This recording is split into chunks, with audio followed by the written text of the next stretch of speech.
Welcome back to Second Nature, our first 2-on-1 interview. Finally, we could coordinate all of our schedules, gentlemen. In addition to my co-host, Aaron Lutzi, we are joined by Brendan Madigan. Brendan, good to see you, buddy. Great to see you and super pumped to be here with you guys. Thanks for the invite. Yeah, as I said, this is our first 2-on-1 interview, so a little bit of an experiment. We'll probably be stepping all over each other, trying to tee you up with important questions, but maybe we start with just a quick personal introduction to who you are. As you know, this podcast is all about building brands, businesses, and careers in the outdoor industry. And as I've said many times on this program, you, Brendan, are somebody I've certainly looked up to in that respect during my career. So for those who are unfamiliar, why don't you give us the quick 1 or 2 minute version of who you are, what you do? Oh, well, thanks, man. That's nice of you to say. I'm just psyched to be here as a huge fan of the pod. I mean, it hits on all my sweet spots. So I'm really grateful to be on the show, but also just that you guys are doing what you're doing. It's great. So thank you for that. But yeah, I own Alpenglow Sports, a 49-year-old specialty mountain shop in Tahoe City, California. We specialize in backcountry and Nordic ski in the winter and then heavy trail run in the summer.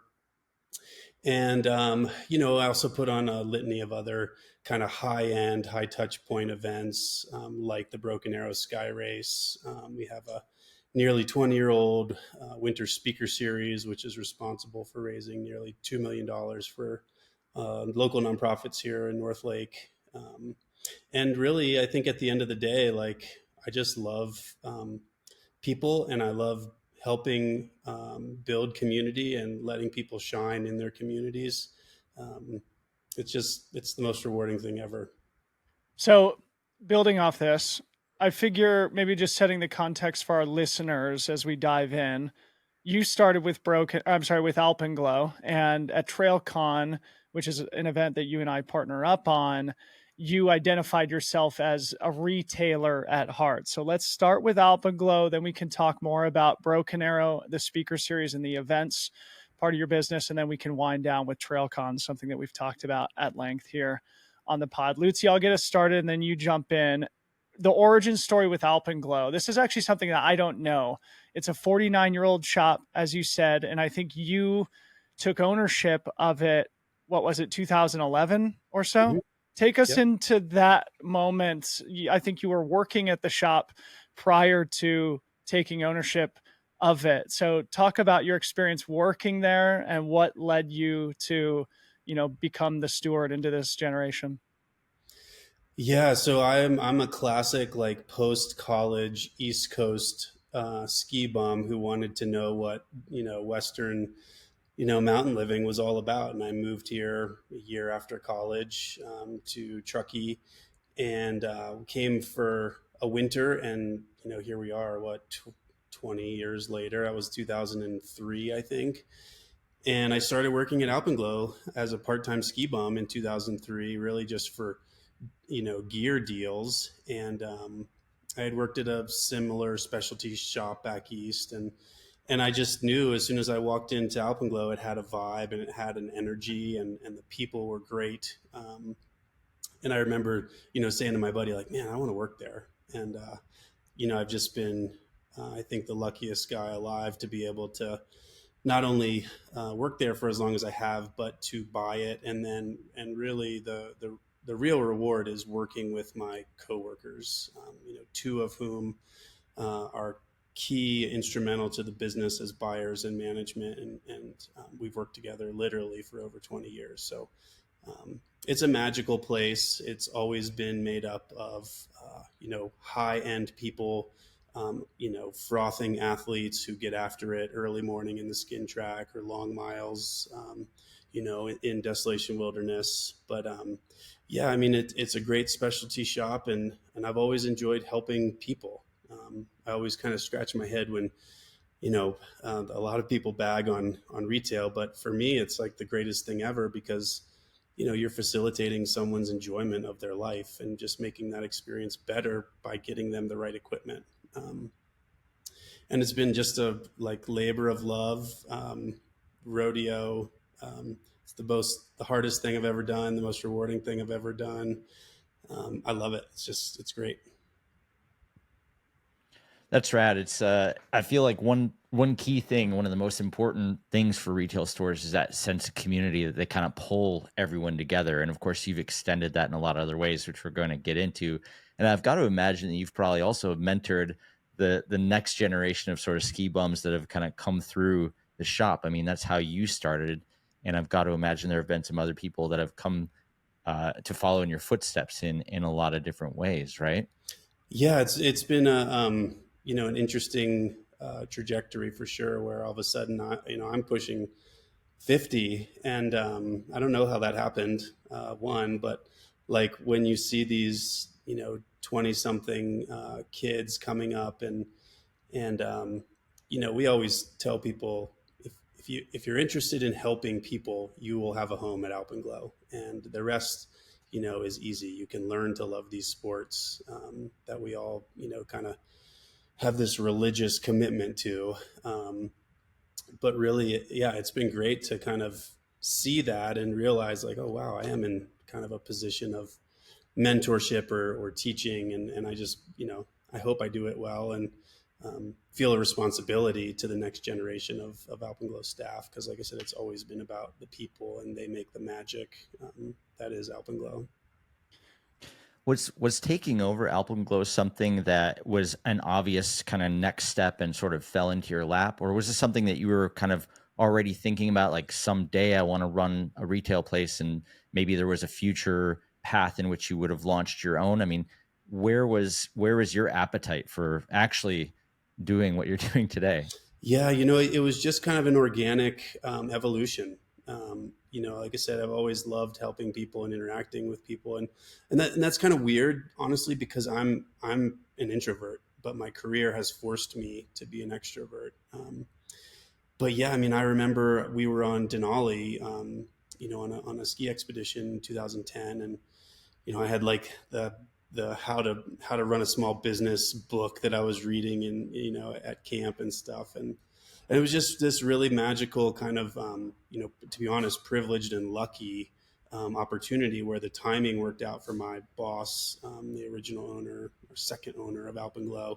Um, he wanted to exit, and I had like kind of goofed off for 10 years after college and probably needed to do something with my life. And yeah, the puzzle pieces just kind of fit together nicely.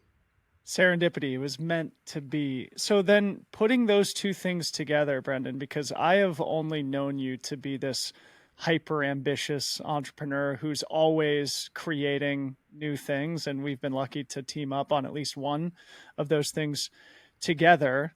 But you being a ski bum for 10 years who was much more inspired about the long days in the skin track or on the single track, to now being an owner operator of multiple businesses. Did you always have the entrepreneurial gene, or were you a late bloomer?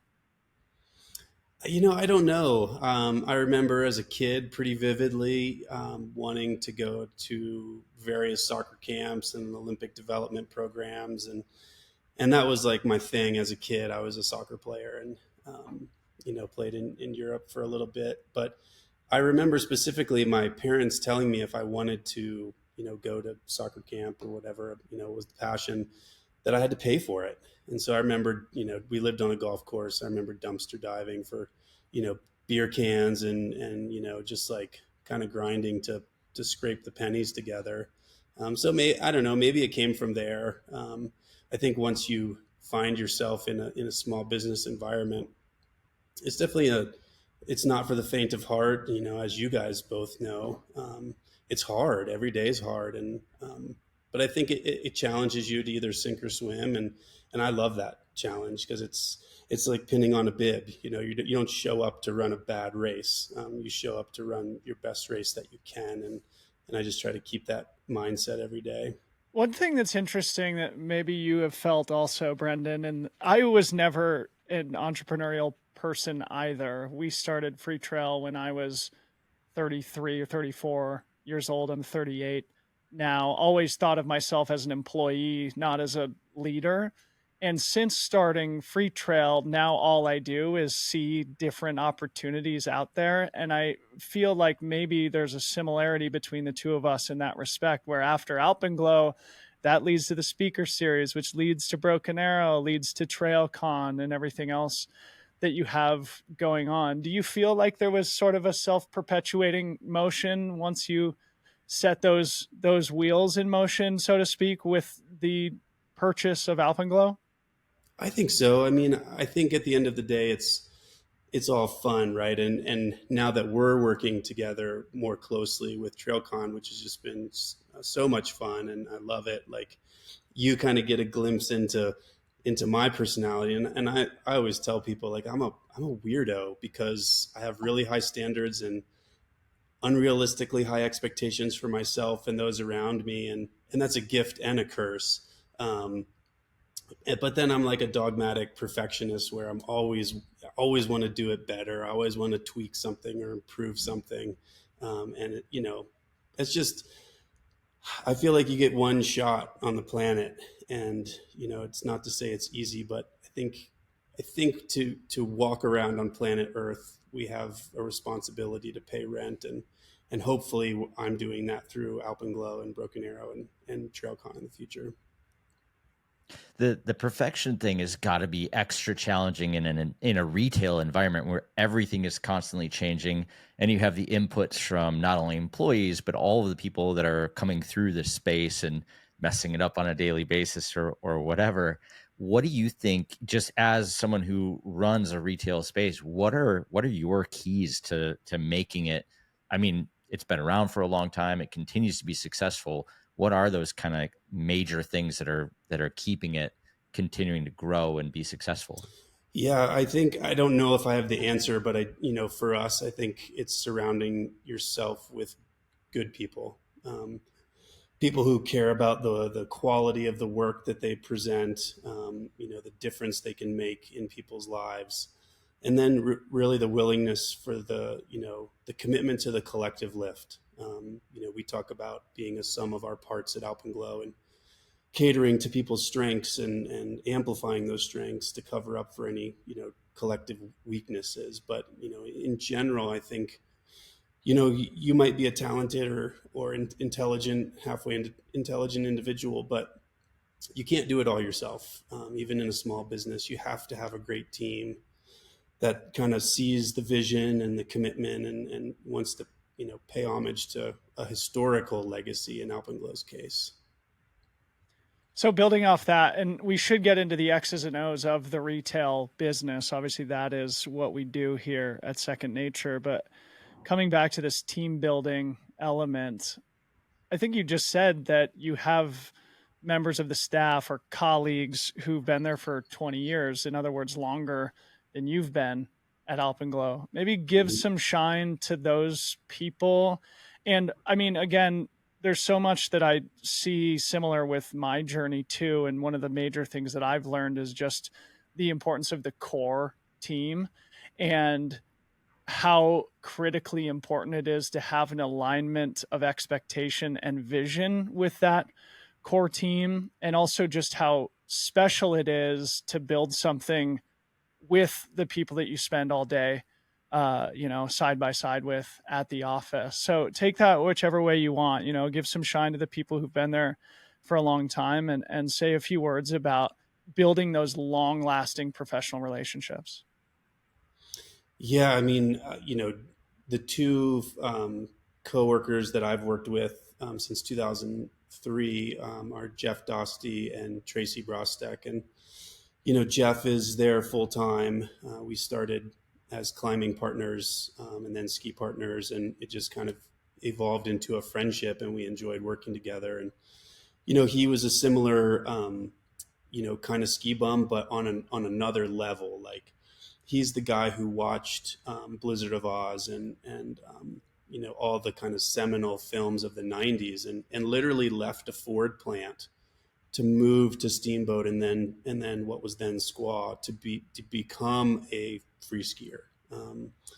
And so I hold him in such high regard because he's at the skin track every morning at 4:30, whether it's great or bad snow. He's like the consummate soul skier. And then Tracy is one of the few people probably on the planet who should have been born probably, 100 years ago. She doesn't have a cell phone. She works 3 or 4 jobs just to keep her life diverse and, the interest high and fresh. And she's our merchandiser and women's buyer. And she's the artist. She's the one, making the racks look amazing and welcoming and all the things. But, we've been through like, at this point, deaths, marriages. They were both in my wedding. All the things that if you're lucky enough to get to experience with friends and coworkers, just it's not the same as being in the military and going to battle, but it is a similar mentality. It's such a strong bond, and so rewarding to work together. I'm so fascinated at your buyer and merchandiser not having a cell phone, because what I would have guessed is that to run a retail shop, you've got to be just following all the brands and so locked in, and to not have access to, I mean, maybe she has Instagram on her desktop computer or whatever, but Nope. like to not be just like hunting down the next hot thing that's popping up. It's just a different skill set or a different way of getting it. That's fascinating to me. It is. It kind of shakes the contemporary mold of what we can accomplish with what we're doing. But yeah, I mean, she's about I don't even know if she's 5 feet tall. She's from New Jersey, like total pistol. And these guys are my siblings now at this point. Like Tracy's the older sister I never had, and yeah, it's great.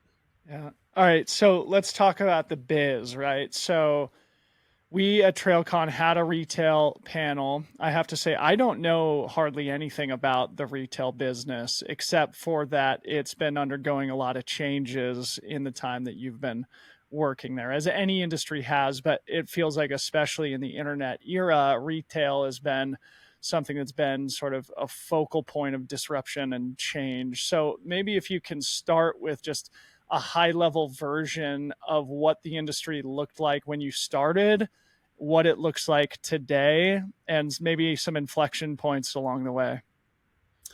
Yeah, well, I started going to Outdoor Retailer. I think the first year I went was 1999. I was still in college, and it couldn't have been a more different trade show than it is now.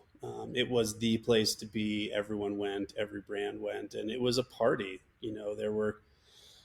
There was a lot of things going on there that weren't so far removed from the 80s that were wild and would never fly today.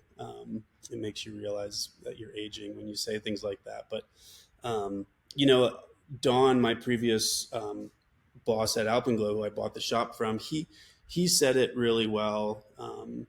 Probably around 2010, he said, "Brendan, we used to go to Outdoor Retailer to talk about gear and talk about the sports that we all love and kind of that shared passion that we all get out of bed for in the morning. But now we go to talk about business, and that was a tough realization for me, and it's only become more pronounced the further along I've gotten in my career. It's no secret that the run space, is following the similar trajectory of the outdoor space, where it's absolutely exploded in growth. And there's pros and cons to that. There's good things and there's tough things. And I think we're at a point now where a big part of my interest in TrailCon is to create a forum so that we can discuss these things before they're too far, down a rabbit hole or too far gone, arguably, because I do think the outdoor industry's gotten there. You see the mess of the trade show environment. It's there's things that could be done differently, but when there's a lot of brands and a lot of interest and a lot of money at play, these things tend to happen. I think, as everyone is just, it's not a bad thing. Everyone's just trying to do the best they can and do what they do well. But I think for the run space and TrailCon, we have a real opportunity for unity, or like unified growth, and there's enough for everyone to benefit.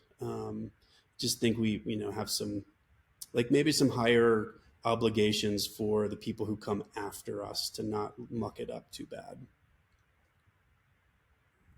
Do you think it's still possible? I mean, given the environment and there's a lot of brands that are coming directly into, the DTC space, but is it possible for someone to start a retail spot from scratch? You sort of, I don't think the word inherited is the right word to use, but you are carrying on a legacy of a place that has a loyal base of people who have been going to Alpenglow, maybe for the whole 49 years that it's been around. But to establish a brand, right out of the gate, is it still possible to do that? And what are the things that someone now needs to be thinking about that you wouldn't have had to think about in 2011 when you took it over? Yeah, so I mean, the traditional wholesale model would be, a brand like Nike or Solomon, whoever, they sell in stuff to a retailer, and then the retailer sells it to the public. Usually, there's price controls, so there's a level playing field.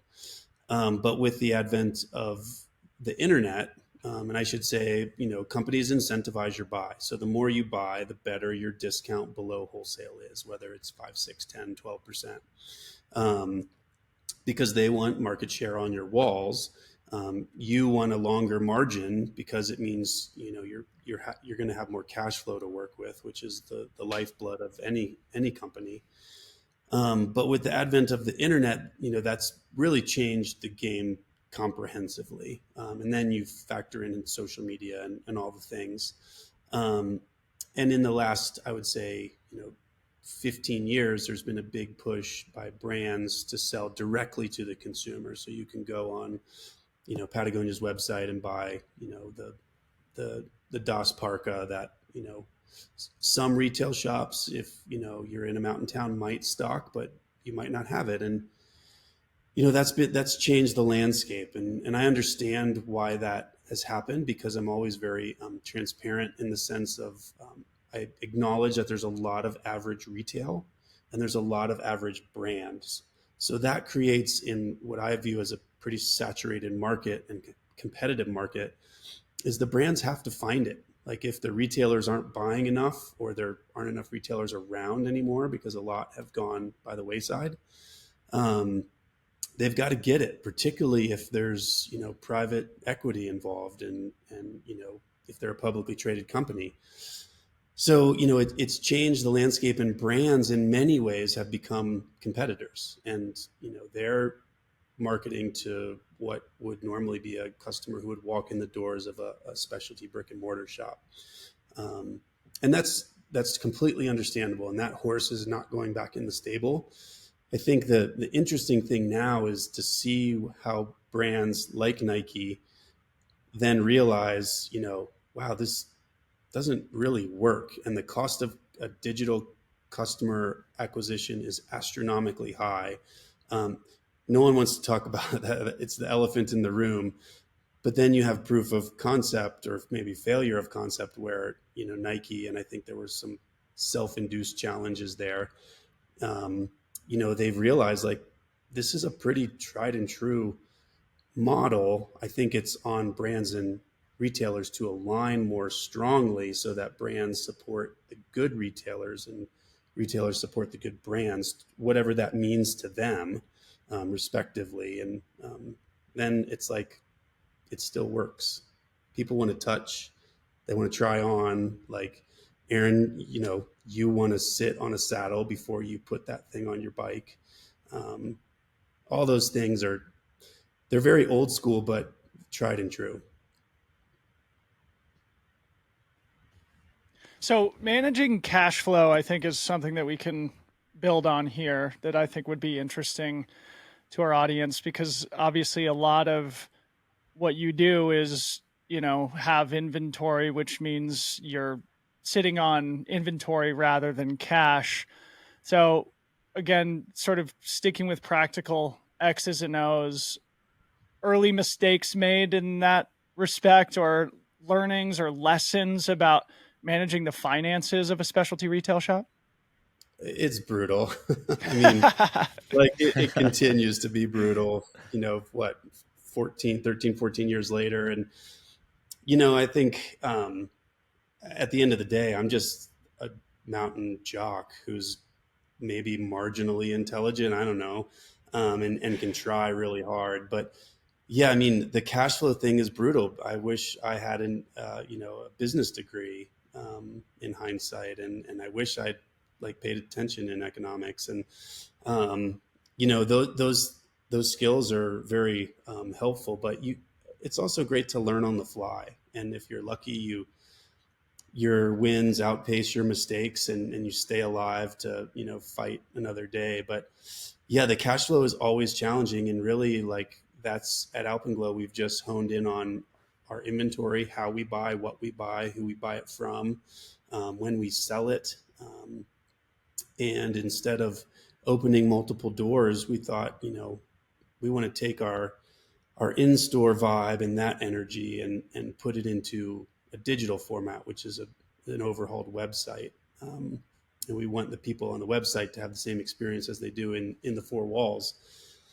But yeah, the finances are always tough. It's a moving target. And, I'm lucky to have good resources to help me there, so I don't completely fall on my face. But as you guys know, it's a grind, and it's stressful, and it's what keeps you up at night. Mm. When it comes to cash flow, in a way, the way that you vote with your dollars is more substantial than a single DTC, customer would, right? You are ordering 10, 20, 30 of a specific SKU versus just a one-off here and there. What's your process when it comes to evaluating a new brand? Because especially in the outdoor space, I feel like there's tons of new brands, people launching, kind of their first product offering here and there, trying to get their stuff off the ground. Do you have sort of a checklist of like, they have to be around for a little bit, they have to prove themselves, their product needs to go through a few iterations first? Or are you taking a flyer on brands? Like, what does that look like when it comes to deciding what new product makes it into Hey, Alpenglow? this is a great question, Lutzi. And Brendan, it's reminding me that on LinkedIn, you made a comment that you guys carry Raid Research, which has been a brand we've talked about a number of times here on the pod. So maybe you could use them as an example, or anybody else. That was awesome. Yeah, and I don't think I answered your question well about how shops can build community. And all I would say to that is, like, shops, at least core shops that have, good DNA and core values and commitment to these sports that we love, like, we can facilitate a culture that brands can't, just like brands can do things that retailers can't. And I think that's the nexus of success, where when brands support retailers and vice versa, that's the magic of the partnership. It's a two-way street. We can allow brands to tap into our community, and and vice versa, right? So those are really cool and fun partnerships. But Dylan, to your point about Raid, like, I think you guys totally stole my BPC,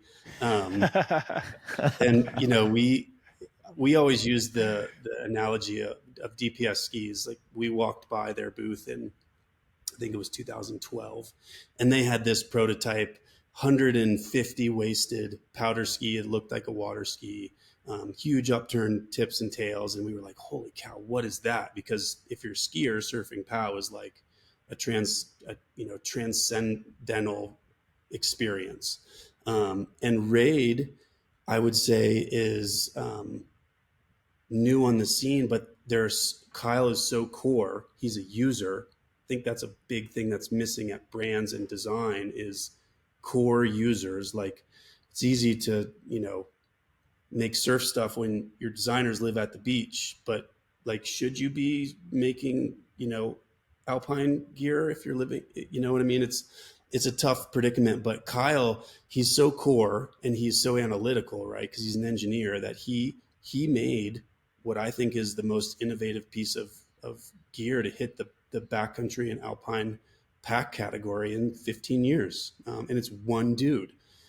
And I think that's the part of the outdoor industry I love, because when we got into the sport, it was all these rad brands like North Face and, at the time, JanSport and Mountain Hardwear. and they were built on the shoulders of these athletes: Ed Viesturs, Conrad, Alex Lowe, Skip Yao, like all these amazing crushers, Lynn Hill, right? And I think Kyle is different but the same. So he's cut from that cloth, and I just love when we see things like that. And to answer your question about smaller brands, Aaron, we really, if the product is firing, that's the most important part, because as users, you can kind of sniff out the fluff and push that away. But when you see something that really moves the needle in a sport, whether it's Speedland shoes, or like I mentioned, that powder surfing spoon from DPS, or Kyle's pack, is pretty cool. That's such an interesting observation, Lutzi, and probably something that we can come back to in many future podcasts. Just that a lot of these larger brands now, who are under new sort of maybe private equity ownership and leadership, are not necessarily led by practitioners. And that's something that I always think about as I look at what's going on at the brand level in trail running. Is like, I often just shake my head and think, they don't get it. They don't get it, like, to not only the functionality of the equipment, but also like the spirit of what we do. And when you understand the spirit of what we do, it's a lot easier to make the product that's in service of that spirit. Is that something that you can quantify, or is it just like when you see it, you recognize it type of thing? No, I think you're 100% spot on. I look at someone like Black Diamond, who, has been around a long time, very storied history, and they by their own admission, lost their way. They went from a core climbing company to this brand that, was self-proclaiming, well, we're going to be an X billion-dollar company, and started acquiring other brands, and they really they shit the bed. Now they've kind of like flushed, and they've started over, and they've brought kind of some of the old, not old in age, but like the original team back, legends like Peter Metcalf and Roger Strong and those guys. And they're just like, we're focusing on what we do best, which is climbing and skiing. That's it. We're not making matching gloves to match your fleece jacket. And, I think, Dylan, you're right. Like, when you're a user, and that's a big part of what draws everyone to the sport, particularly if you're like a frothing, freak over these sports, you can see the good stuff and identify it right away. This is going to be an interesting thing, and maybe this is a prediction for the future, but definitely I think during the pandemic, we saw a lot of these private equity companies come in and kind of gobble up a lot of these really core brands or growing brands, and then kind of just not know what to do with it. And a lot of people got spit out in that process. And, we've made a few references in the past, but there are a lot of people who are now on the outside creating their new brands, and it kind of fertilize the field for like the next evolution of brands that are going to be creating products, and those legacy brands that existed and that were purchased may not be on top in another 10 years, but these people who learned what they could from those places, got spit out and started their own thing, could very well be that next generation, right? Maybe it's like the Ski Bum Network, like you're now supporting Kyle, who was a ski bum. He made a pack. Now you sell it at the retail shop. I could see this, all the dots connecting now. Yeah. I mean, you're right. Like, and I think that's the challenging part, right? When things become about money, it changes everyone's approach comprehensively. And when it becomes about, private equity money, I think that can comprehensively change the DNA of a brand. We've seen it time and time again. The cool thing I would say is like, the Phoenix rises, so the brand, they can do whatever they're going to do. And like, I've made my peace with that, but they can also come back for the full send, which is like you said, Aaron, we're going to see a bunch of cool new brands from, that purge. I think particularly in the bike world, because that's a crazy landscape. Yes, it is. So interesting. I feel like we should probably pivot more to what you do on the event side now, Brendan, but just closing things out here, what that says to me, and maybe this can be our lesson here from this part of our chat, is that the incumbents are disruptible right now. If you are a practitioner and you recognize what good product is, there is space for you to build something. And critical to that is probably a relationship with a great retailer like Alpenglow Sports. Actually, maybe we can close it down with something that Mike Ambrose said at TrailCon, because they are building Normal, the brand that is originated from Spain in partnership with Camper and Kilian Jornet, the all-time greatest trail runner. Mike Ambrose is their country manager here in the U.S., and he spoke about, the relationships with specialty run shops being critical to them being able to, sort of bootstrap this company from zero. So maybe anything you want to say about that conversation from TrailCon as we pivot now towards your event portfolio, or like in what service specialty run shops play for those startup type brands? Yeah, I mean, I don't think you have to look very far to see a historical precedent, right?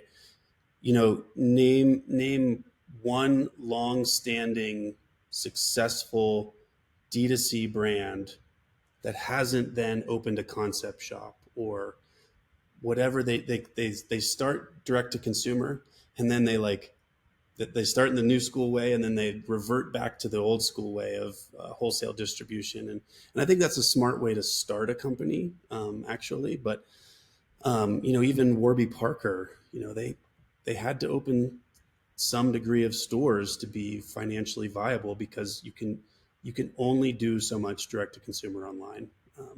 Because the cost to acquire customers is getting more and more expensive.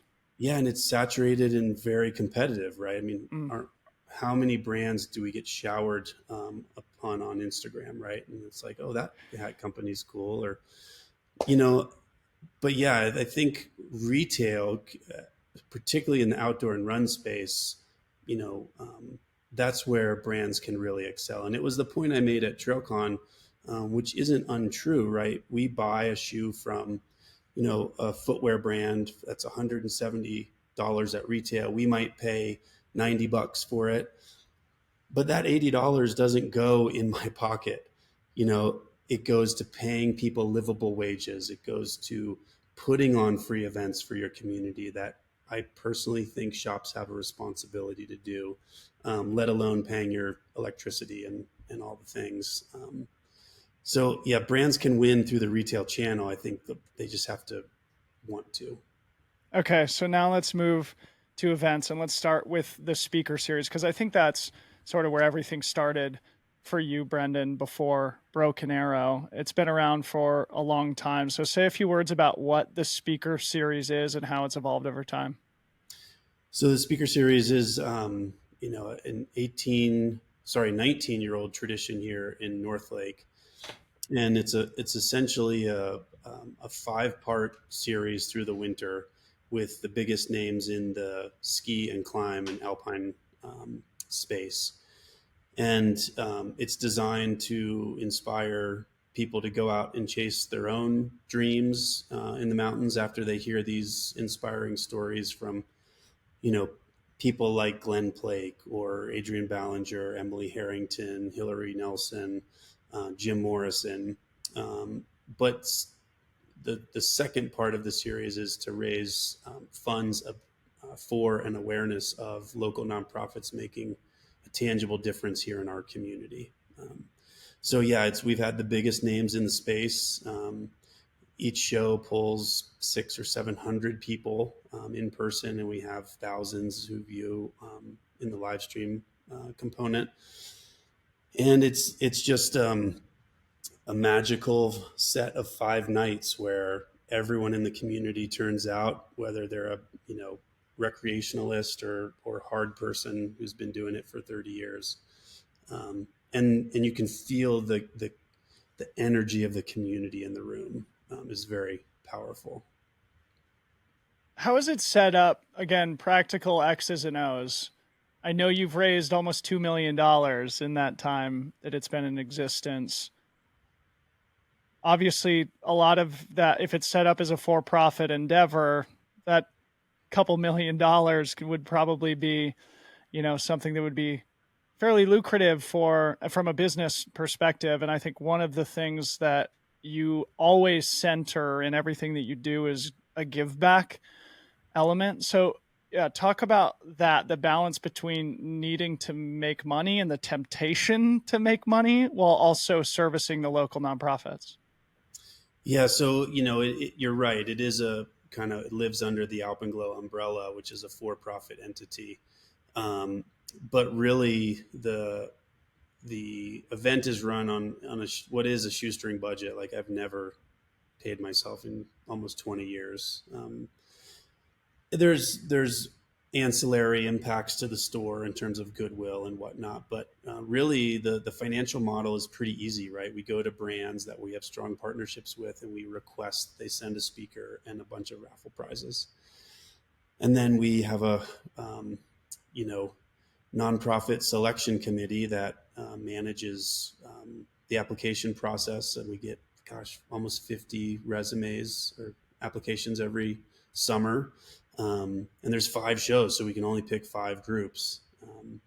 But it's a very like revenue neutral, which I'm trying to change, revenue like negative some years. But like, I don't know, man, I'm not doing this to get wealthy. And the reward, I think, for the community is just, you can't put a number on it. But that is counterintuitive, right? Like, if you're going to be spending months organizing a speaker series and have it be revenue neutral, but maybe have some ancillary impact on the shop, what's motivated you? Is it purely the satisfaction of seeing the impact you make on your local community? Because I think that ties things back to being a local retail shop, and needing to exist in a healthy local community. Yeah, I mean, like I say, I think you got to pay rent to walk around on the planet, and that's our way of doing it. Hmm. It's a terrible business model, which we're trying to change. So, like, if someone wants to partner up, holler at me. But, I think the reward in life is pronounced when you help others, and what better people to help than those in your own community. Um, but the fundraising side of it's been a very fulfilling endeavor, because we always raise between probably 12 and 18 grand per show, in person and online. We do 2 different giveaways, but the lion's share of the funds raised, which is annually about 400K, is from a group that we founded called the Donor Party, which is a group of about 100 concerned citizens. And had we known it would have grown like this, we wouldn't have chosen such a kitschy name. But Oh, it's a great name. Are you kidding me? That's an epic name. So, but that money is managed through a donor advised fund. So there's full transparency. Like the group pays into that, and then it's distributed to the 5 nonprofits 100%. There's no operating fee. And Wow. like, I don't know, I think sometimes in life you kind of have to lead with your heart. You have to lead with your brain too, but I think the heart has a tendency to work out for the best in the long run. Yeah, I feel like, I mean, there's so much that you're doing intentionally to bring value to the community, to bring value to the sports that you love, to really just add to, like you said, the world on all this stuff. The goodwill, I see this as sort of like also sort of a brand building activity of like, people know that you're involved and invested in this, and the time and effort that you're putting into that has got to be creating goodwill, not only with the community, but also with the brands that you're featuring, or you're featuring that brand's athletes. That's got to have some sort of downstream effect. And even if you can't connect one-to-one on that, it's there. It has to be. Yeah, and I think sometimes you just have to have faith that it is there. I think an event like Broken Arrow is a much more viable model, right? Because you have a very simple business model of sponsorships and race entries minus expenses, and you can do, different things with that kind of revenue say, than you can with a speaker series in a different way, if that makes sense. All right, let's pivot to that now. But I think this is really interesting and something Aaron and I have talked about a number of times on the show is like when we do things that are in service of a community, when we do things that are in service of brand building, and when we do things that are in service of actually paying the bills. Those are three very different things. So Broken Arrow now, for those who don't know, Brendan, you operate as the race director for one of North America's most important races. It's been around for 8 years now, starting in 2016. So start with, the initial inspiration to create Broken Arrow and what you think has contributed it becoming what it has, which is, we think, the second biggest race in North America by participation, only behind the Rut in Montana. This is my speculation, not Brendan's, but you can comment on it. How you were able to build the second biggest race in North America in 8 short years. Yeah, it's crazy. I mean, the origin story is pretty fun. I was literally running on the Sierra Crest at Palisades Tahoe, and I found this killer ridge line, and I of course had skied there, but I ran up the ridge line, and there was a old metal ladder, and that kind of climbed the steepest part of the peak, and I thought it was just a weird moment. I thought, man, we should put a race on here. How rad would it be to run up this thing? The lake's in the background. It's above some of the most extreme skiing in North America. And yeah, I mean, careful what you wish for, because like you said, 8 years later, it's, pushing 3,000 runners, and I used to call it a side hustle, and now it's a beyond full-time job for me. But I think, to be honest, I want to have a panel or a sub panel at TrailCon about why every race should have a retail partner, because it's a slam dunk. I think what's made Broken Arrow successful is our geography. We're close to some major running meccas, and timing. We thought there was a void in the multi-day, multi-distance kind of European style trail running festival that they do so well over there, and a lot of hard work and luck. But I think what makes Broken Arrow able to grow so quick is brands want to partner with the race because they know I wear two hats at Alpenglow and at the race, right? And it's no secret that I'll go to Solomon and say, well, I'll buy 30% more footwear models or depth if you sponsor this race. That's how it started, and it's evolved from that point. And they've been, our strongest supporter from day one. Like, they financed us through COVID, basically, which was amazing. But yeah, I mean, I think we bring a retailer's eye to detail. We really put every runner on an equal pedestal, whether it's, Dylan at the front of the pack, or, the back of the pack runners. We say that, whether you finish first or last at the Broken Arrow, you're a rock star. And I think a lot of events do great at celebrating elites, but do poorly at celebrating the people that actually pay the bills, which is mid and backpackers. And they have the most amazing stories. So I don't know. People always ask how it's grown so quickly. And my question is I don't know. Can you tell me? I'm really curious where Broken Arrow fits in this whole thing of, does it actually put pressure on what you're doing with Alpenglow because it's grown so big, or does it actually take pressure off of Alpenglow because it's grown so big? I would say both. I'm lucky because my team is great and I can moonlight a little bit on this, running hobby. And, we play both against each other, really to the benefit of everyone involved, from Alpenglow, who controls the retail of our sponsors, right? If you're buying a, set of Lakey poles at Broken Arrow, it's owned by Alpenglow, and the transaction is run through Alpenglow. So it lets us go to brands and say, hey, we'd love for you to be the category sponsor of this race. We already buy X from you. We'll buy X X plus Y at a discount. We extend that to the consumers. So the consumer's psyched, they get a discount, they get top end product. The brand's psyched because we're buying more. Alpenglow's psyched because we're selling more. But yeah, I mean, I think every race director should explore having a retail partner, because it strengthens your position at the negotiating table with brands. And I think all is fair in contract negotiation, as you both know, but it really lets you kind of put all your best feet forward when it comes to getting support from brands. It's so interesting, and I never put that together, but now that I'm remembering, Ted Knutson, the owner of San Francisco Running Company, made a comment at TrailCon about how packet pickups and racing events are critically important to their strong position here in the San Francisco Bay Area.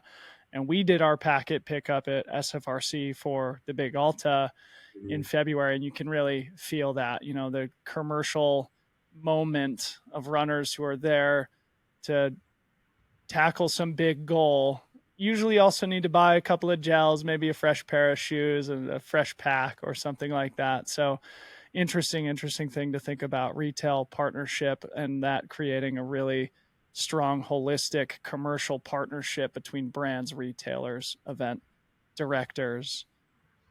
Should we move to TrailCon before we close out here? Sure. Let's do it. I want to hear all about it. I had all these questions about TrailCon, and Dylan told me to wait. So now it's fair game. I got sweaty palms when I was listening to that, because yeah. Yeah, I don't know where you think is best to start. I mean, we've covered kind of the origin story, the purpose behind it, what we think the opportunity is. I've also been transparent with our listeners about the fact that we lost a ton of money this year, and that we hope that's sort of an investment in the future. We did gather some feedback from our attendees. So wherever you want to start on TrailCon, and how you think year one went. Yeah, well, I mean, I think I'd be remiss to not say that, the origin story of TrailCon is kind of representative of the beauty of the industry that we get to make our careers in, right? This serendipitous, thing where Dylan, you and I have been colleagues and friends for several years. And, you have a friendship with Doug, and you were the kind of unifying factor, but all of us had a parallel evolution going on in our minds of, kind of bridging the Western States and Broken Arrow weekend. But I think, TrailCon, it was, for year one, I think it was a huge success. We know it wasn't perfect. We know there's tons of things to do and add. But like, as far as year one events go, which year one's usually kind of a train wreck, if we're being honest, and you got to pull out all the stops just to, not implode. I was extremely happy, and I think the feedback we got was very positive. So this was your taste of TrailCon too. It was kind of like the MVP, the minimum viable product. You guys had an afternoon. You had a handful of different panels talking to retail, athlete, event, and this was kind of your, like you said, first time putting it out there, really getting some feedback, testing it out with the audience. You guys bookended it. You had Broken Arrow and Western States, so you had everybody in town already. Pretty convenient location and timing for all those. But what is the vision for TrailCon? Is it more than an afternoon in between two major events? Is this a multi-day event? Is it something that, Dylan and I were talking about, like, oh, it'd be cool to do the Second Nature job fair for the outdoor, like, what does the actual TrailCon look like 10 years from now?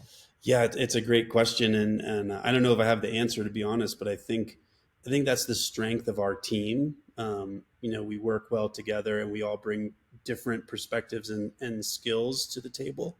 I think Dylan's always been vocal about, mirroring what Sea Otter has done. And I think that's always where we started. The run industry is exploded with growth in all channels.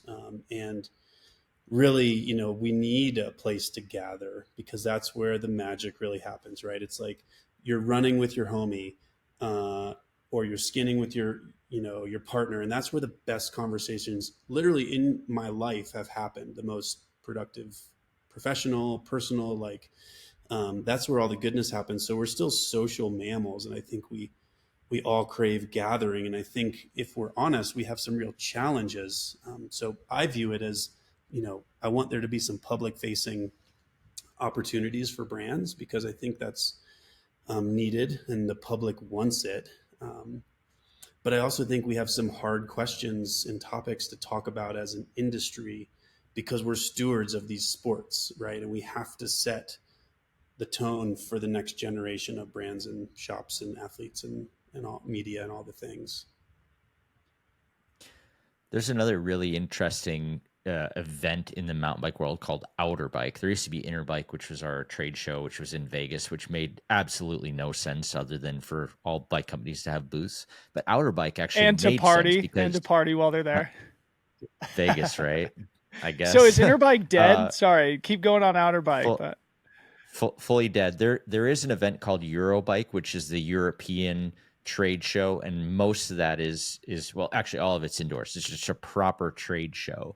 But what I think makes Outer Bike kind of interesting is that it has a little bit of that Sea Otter kind of showing off product trade show, but it's also kind of a demo day where you can actually get on a new bike and test it out and go ride with people, speak to the brand, see the athletes. It's a little mix of everything, where Sea Otter can sometimes be a lot of racing and industry get together, but not really any demo action. And I think it's specific to retail and product and brands releasing new product and kind of showing it off and getting social with everybody. I kind of wonder if maybe there's more Outer Bike thematic elements that could also be brought into TrailCon, so that people can test out new gear, or there's a way to demo stuff, or have social, like, more events or runs or anything like that. I don't know. Yeah, no, I totally think you're right. Sorry, Dylan. no, what I was going to say is I think I've got a good way to sort of tie a bow on everything, and you guys can sort of give me some feedback as to if I'm touching on a unique insight here. But what's dawning on me is that really everything does start with the brands in our space as it relates to all of these conversations. To own and operate a successful specialty retail shop, you have to have productive partnerships with brands and product manufacturers. In order to have a successful race event or speaker series, whether it's a for profit or a nonprofit, you need to have buy in from brands. Similar with TrailCon, right? So basically, with an industry facing conference, the incentive for a brand to be involved would effectively be more of a give back, right? In service of creating a healthy environment within the running industry. So if TrailCon can have and host those important conversations, like Brendan said, which we really want to do, attaching something that's also consumer facing that would be more attractive to brands, and therefore sort of pair up a give back element for a title sponsor so that they can have the satisfaction of knowing they're investing in the sport and investing in the important conversations that need to happen. But also, hey, there might be an opportunity to interact with consumers and retailers similar to Sea Otter. That's kind of my finishing closing insight here. You guys can comment on it. Everything does start and finish with the brands, whether we like it or not. And so our challenge, Brendan, myself, and Doug, is to create an event that's attractive for brands. Brendan, comments? No, you're 100% right. And I think the other side of that is what brands do hold all the power currently in the industry, right? They kind of, dictates the wrong word, but they set the tone for how business is done. But I think the consumer aspect of a TrailCon, demo opportunities, inclusivity learnings, sustainability learnings, all those things that the public and industry people can enjoy, I think are really powerful. But Dylan, I think too, one thing that brands need, like, they don't necessarily understand all the trends or have all the data, they try to pull it from various sources, but I think TrailCon could be a great opportunity to provide that for them, which then influences some of their direction, product development, marketing campaigns, those kinds of things. The last thing I think I would say is going back to a point you made earlier in the pod, Brendan. You talked about how the practitioner is the source for all the best stuff. And I think that what you and Dylan and Doug are really after is this experience to learn as much as you possibly can to become even more optimized, better at what we all collectively do.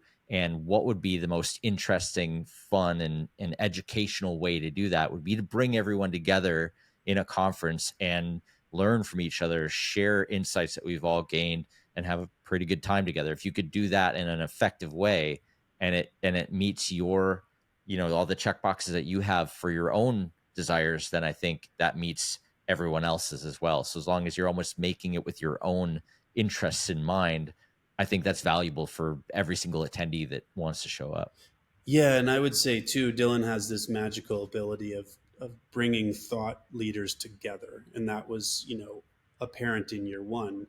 The Pilates flew in just for TrailCon, and that the athletes, and I think the only thing missing, to be honest, was you, Aaron. But we're going to get Come you there next. on. Oh, I've been pressuring. He hasn't heard the end of that, Brendan. Family first, though, bro. I get it. But yeah, you're right. I think, how do you, I think of it as a speaker series, right? We're just setting the kind of the table for people to come and enjoy and experience. And I think there can be a lot of wins for a lot of different interests in that process. Lucy, I think that's also a really powerful closing insight, something that we talked about earlier, in the opportunity for practitioners to create products that really are impactful and commercially successful. The same is true in events, right? Like the thing that would hopefully help us be successful with TrailCon is the fact that we are passionate practitioners also. And same with Broken Arrow, same with my race events. And, you can't underestimate the subtle and maybe intangible value that brings to businesses, is to actually be a practitioner and passionate about the sport or the community that you're involved in.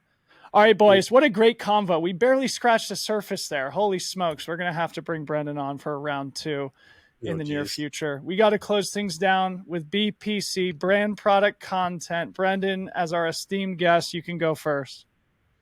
Yeah, well, like I said, you guys bogarted my raid packs, which came out of left field as runners and cyclists. But I think what I've been reflecting on is a book by Stephen, I think you pronounce it Karutz, but it's called American Flannel, and it's basically a commentary on American small town communities that have been drastically impacted by foreign policy changes in the 70s, and you'll have to excuse my paraphrasing because I'm not a foreign policy expert, but we chose as a country to prioritize consumption over production. And it goes into the comprehensive effects that had on not only our kind of ethos and approach to a consumer culture, but how it impacted small towns and small communities. And I think that in a nutshell is kind of the world we're living in now, right? As a byproduct of that. But in any case, it talks about that brands currently like American Giant, who are 100% US sourced, manufactured, and sold, and how that can be a successful business model if you choose to pursue things the way they've done it. So I just think it's fascinating how business can have, cultural and societal impacts for the good and the bad. Amazing. Brendan, American Flannel. I'm going to look that up and buy it right now. Lucy, can I go next? By all Okay, means. great. Because I was struggling to think of one today and I didn't have a good one. So Brendan just reminded me actually, American Giant was just featured on How I Built This. And it's a great episode that touches on exactly what Brendan just said. So, How I Built This, American Giant, go check it out. And while we're on this subject of American made and manufactured brands, there's also a brand called Origin, which is originally based in Maine.